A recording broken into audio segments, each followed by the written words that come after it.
मित्रांनो, आज मी आलं लावणार आहे। त्याच्यासाठी मी ह्या कॅरेटमध्ये अशी माती टाकून घेतलेली आहे। बाजूला हे अंड्याचे ट्रे लावून घेतले आहेत जेणेकरून माती बाहेर पडणार नाही। आणि ह्या एक काळी माती ह्याच्यामध्ये मी व्यवस्थित टाकलेली आहे। त्याच्यामध्ये मी माझं घरी बनवलेलं हे खत टाकत आहे आणि हे मी विकते पण। हे 50 रुपये किलोने मी विकते। तुम्हाला हवं असल्यास तुम्ही नक्की घेऊ शकता।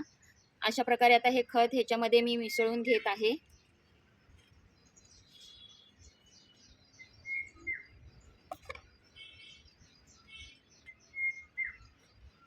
आणि आता आपण ह्याच्यामध्ये आलं लावूया। आलं लावताना हे असं जिथे कोंब आलेला असतो तो भाग आपण लावायचा असतो। तसे मी छोटे छोटे तुकडे करून घेतलेले आहेत।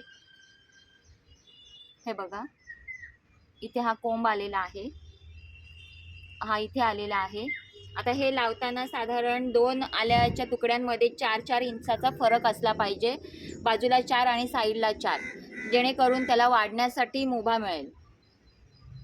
4 म्हणजे हे आपली साधारण हाताची 4 बोटं अशी माप करून घ्यायची।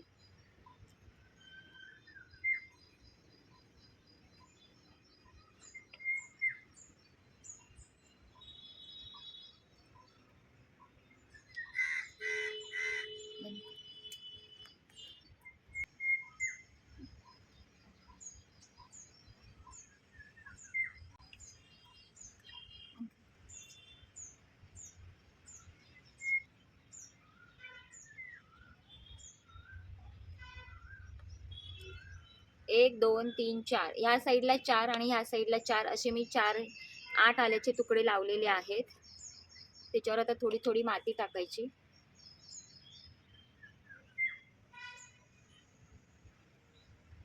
माझ्याकडे झारी नाहीये, मग बिसलेरीच्या बाटलीचाच मी उपयोग करते।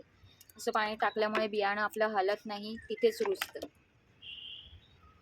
तर आता आपलं आलं लावून झालेलं आहे।